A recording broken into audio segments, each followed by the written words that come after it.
My name is Juliet Carter. I've been Director of Client Strategy at Hale & Mercer for 15 years.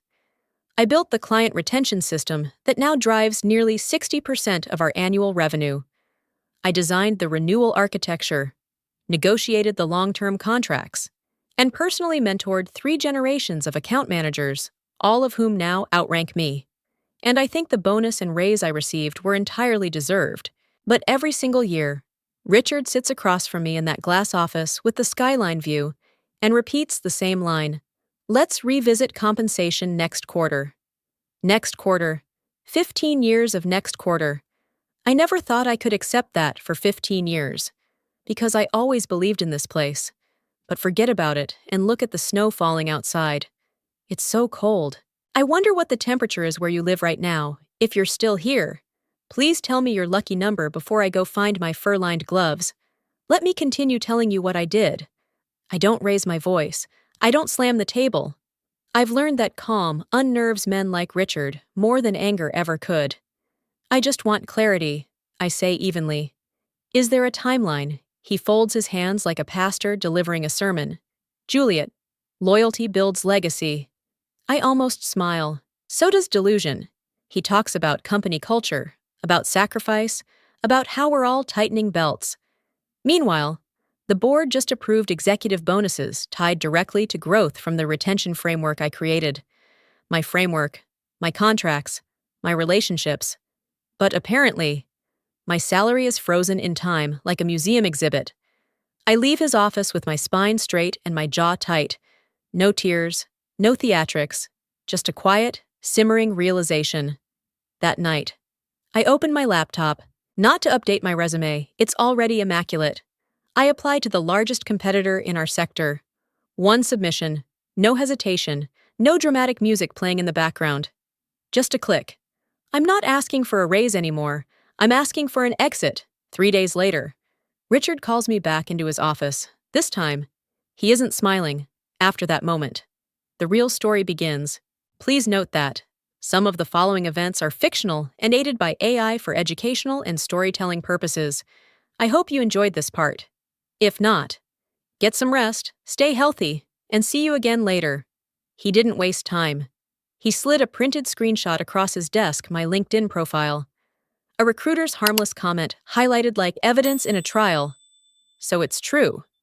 He said, "You've been interviewing." I didn't blink. On my own time. On my own laptop. His jaw tightened. You chose disloyalty. Juliet. That word again. Loyalty. As if employment were a marriage and he'd just caught me cheating. I chose options. I replied evenly. He leaned back, folding his hands. I don't keep people who hedge their bets. There it was, the executive version of righteous indignation. 15 years of building revenue pipelines, designing retention frameworks, and protecting his quarterly bonuses reduced to a morality lesson. So what are you saying? I asked. Though I already knew. I'm terminating your employment effective immediately. No warning, no severance discussion, just a badge deactivation notice and a call to security. I gathered my coat without drama. 2 guards escorted me past the bullpen I had helped structure, past managers I had trained. Richard watched from his glass office like a man convinced he'd just restored order. He thought he'd taught me a lesson about loyalty. That night, my phone buzzed. A text from Mark Reynolds, our CFO, the only executive who'd ever pushed for my raise. Did Richard really just fire you by morning? The shock had settled into something far more useful clarity. Richard believed he had removed a problem. What he failed to understand was that I had built the architecture holding his empire together. 8 years earlier, when Hale & Mercer began chasing multi-year enterprise contracts, I designed the retention strategy myself. I structured the renewal timelines, the performance benchmarks, and most importantly, the protective clause buried in Section 12 of every major agreement, a key person continuity clause. At the time, it was framed as client reassurance.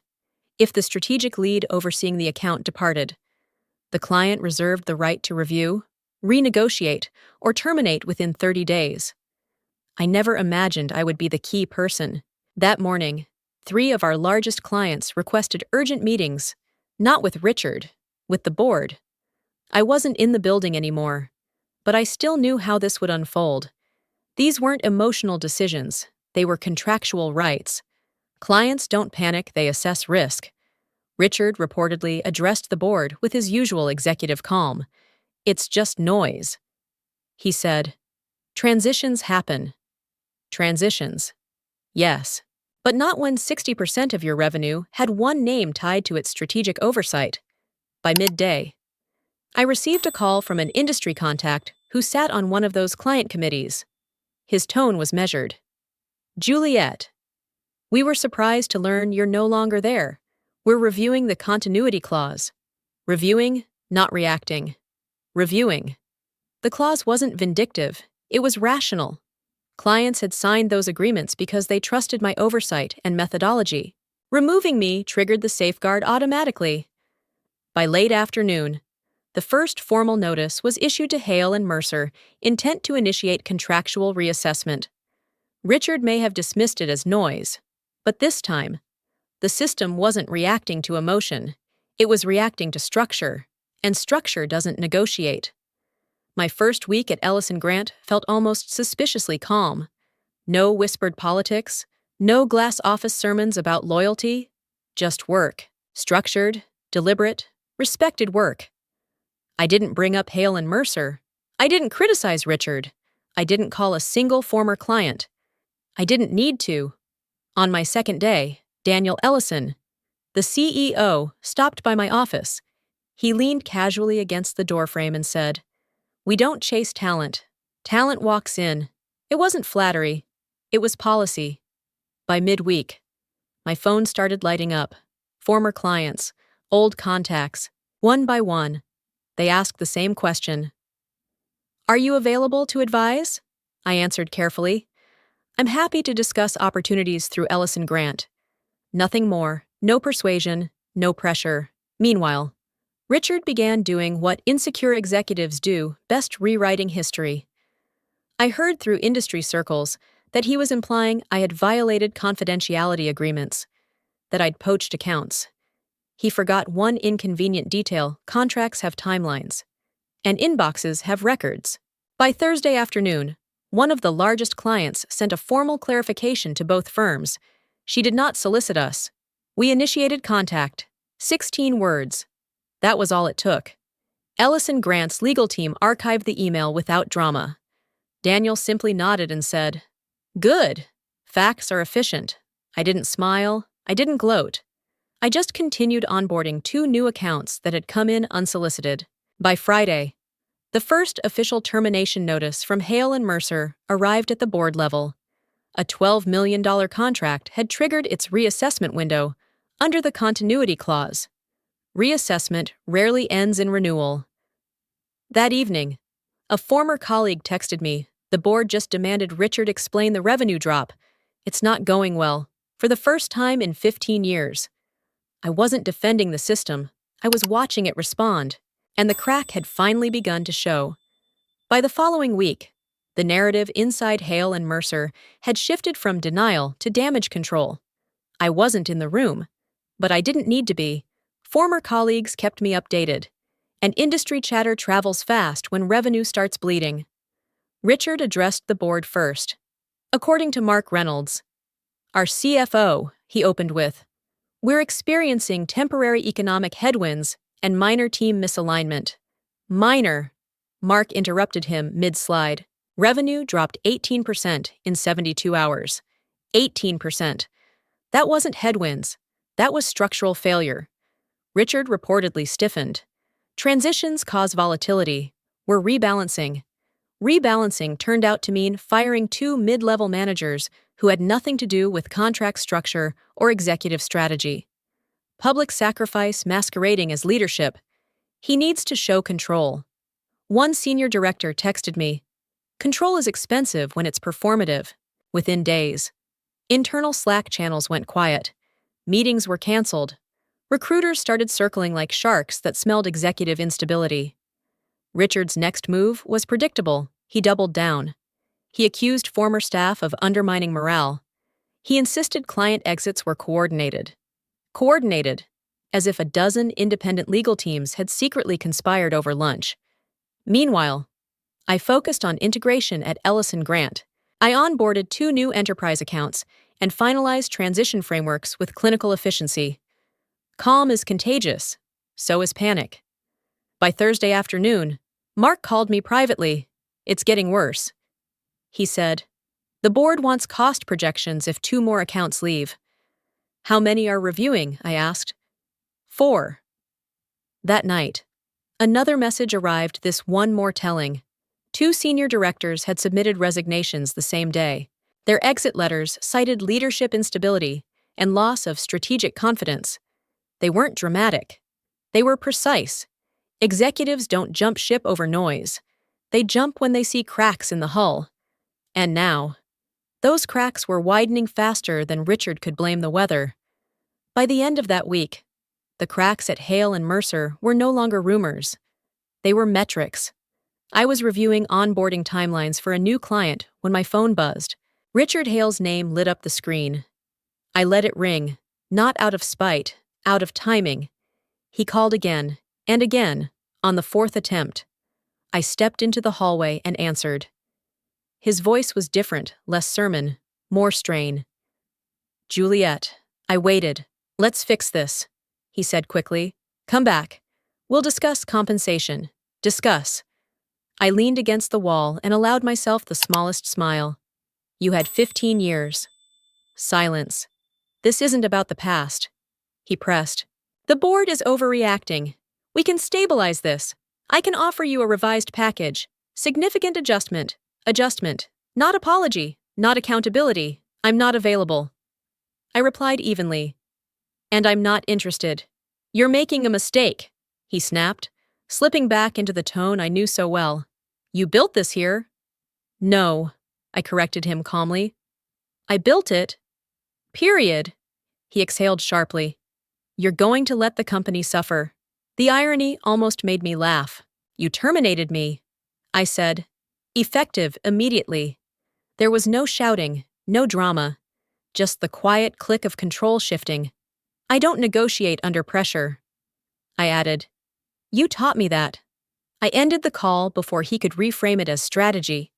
When I walked back into the conference room, Daniel glanced at me, but didn't ask questions. Leaders who trust you don't need explanations.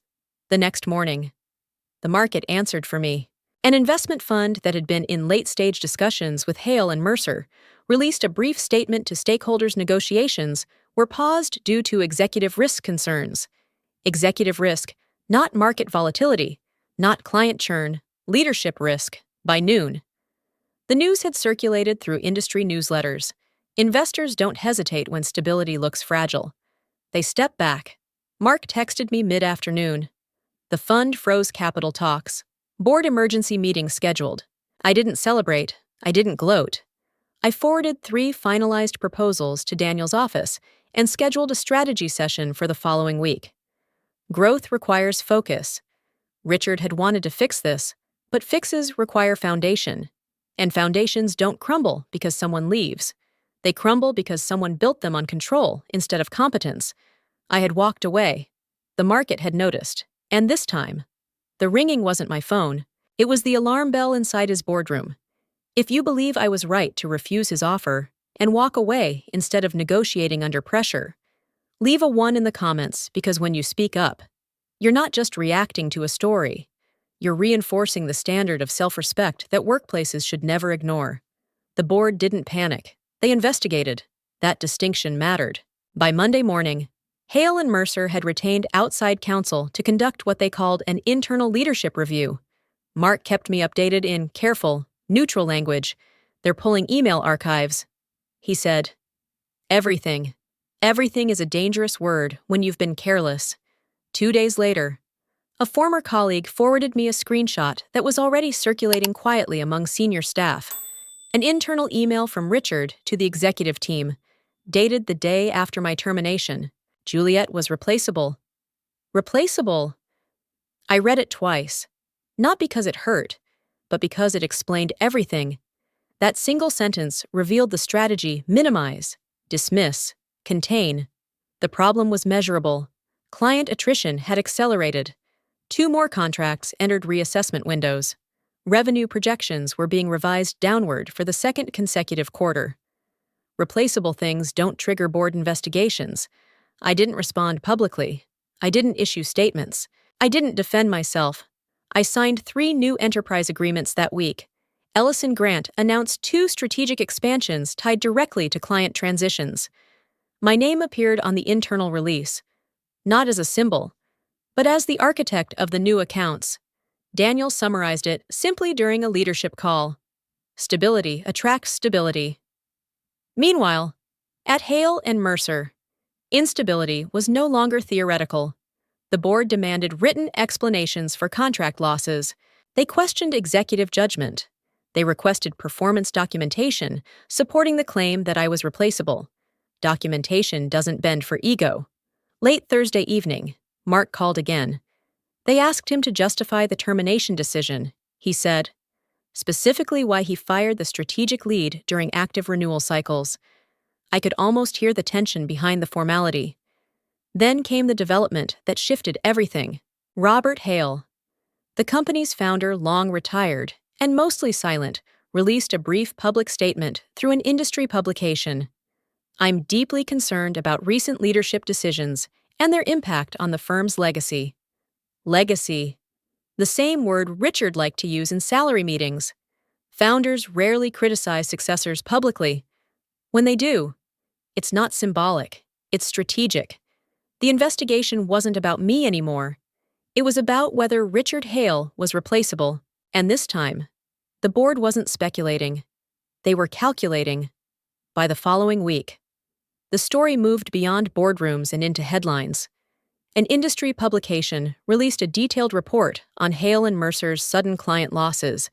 It wasn't sensational. It was clinical. Dates, revenue figures, contract reviews, investor hesitation. Richard's name appeared in every paragraph tied to executive oversight and recent leadership decisions. Mine appeared once. Juliet Carter, widely regarded as the strategic architect behind the firm's prior retention success. I read that line twice, not because I needed validation, but because the market had finally said it out loud. Strategic architect. For years. Inside that glass office, I had been supporting leadership. Now the narrative corrected itself. Richard responded the only way he knew how: control the optics, within 48 hours. Hale and Mercer retained a national PR firm. Press statements followed, polished and rehearsed. Client transitions are a natural part of business evolution.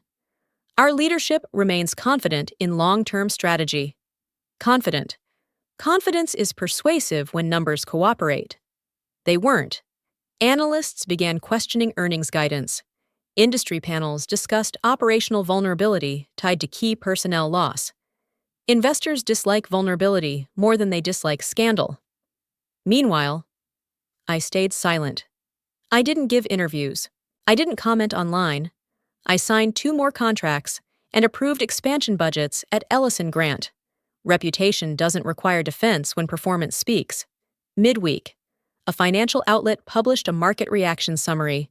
Hale and Mercer's stock had dropped 12% in 3 days. Richard held a closed-door investor call attempting reassurance. By Friday, the drop reached 27%. 27. That wasn't fluctuation. That was signal. A former colleague texted me a screenshot from an internal memo. Emergency liquidity planning was underway. Markets are unemotional. They don't respond to speeches about loyalty. They respond to risk exposure and leadership credibility. Richard had tried to frame me as replaceable. The market reframed him. For the first time since I walked out of that building, I felt something close to symmetry. Not revenge, not triumph. Correction. Justice doesn't arrive loudly. It arrives incrementally through data, through trust, through reputation adjusting itself to reality. And reality had finally caught up. The emergency board meeting wasn't subtle. By now, Hale and Mercer's stock had been sliding for a full week.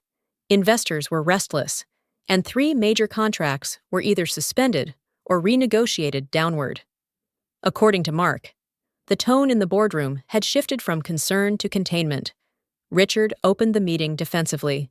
"This is sabotage," he said, referring to the client exits, the press coverage, the investor pullback. "There's been coordinated interference, as if gravity were optional." The chair of the board, Elaine Porter, didn't raise her voice. She rarely needed to. "No, Richard," she replied. "This is consequence." The word landed differently than sabotage. It implied cause. It implied ownership. Financial summaries were presented.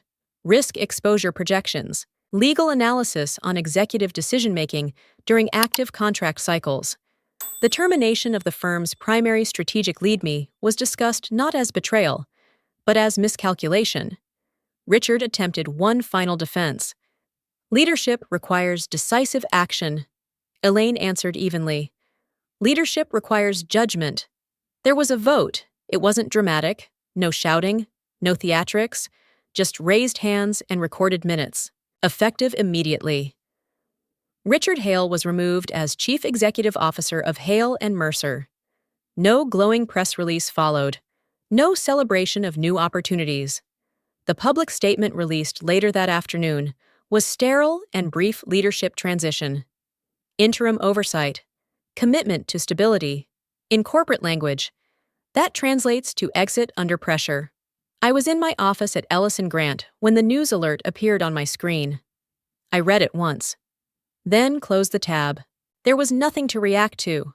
The process had unfolded exactly as systems do when accountability is applied. Mark texted shortly after. "It's done," I typed back. "Understood." That evening, an email appeared in my inbox from an address I hadn't seen since the day he fired me. Subject line none. "Body, you ruined me." I stared at it for a moment. No apology, no reflection, just displacement. I didn't respond. I didn't need to.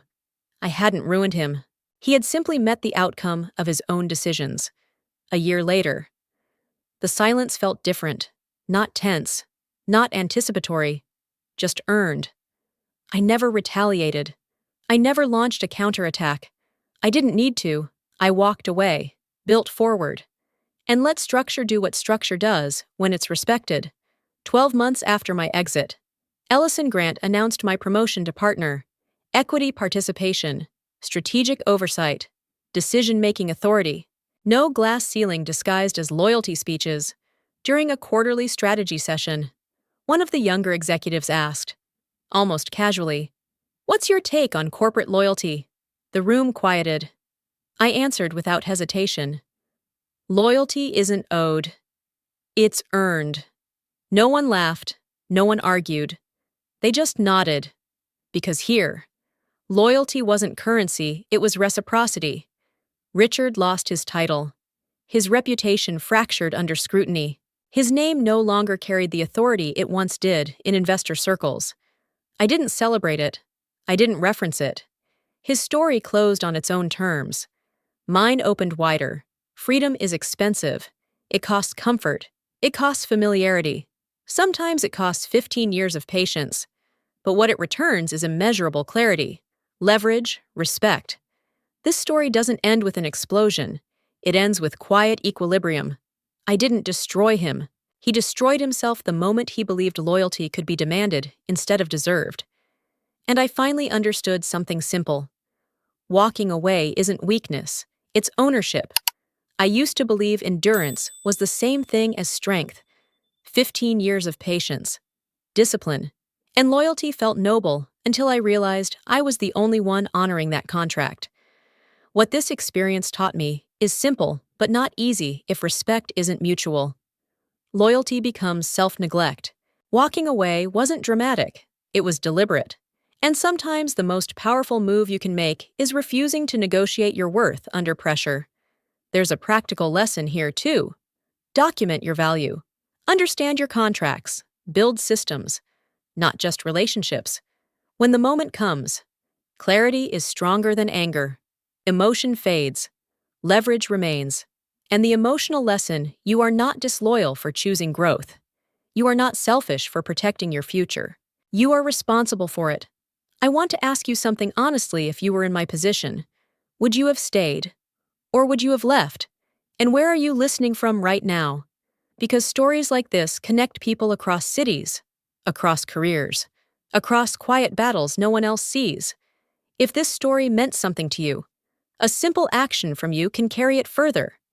One subscription helps this message reach someone who might still believe they have to endure in silence. One like or share could shift how someone sees their own worth at work. When you comment, you're not just engaging, you're standing up for standards that matter, and that makes you part of the change. This story was fully created and produced by our team. We do not copy or borrow content from any other channel. Thank you for staying with us and listening until the end.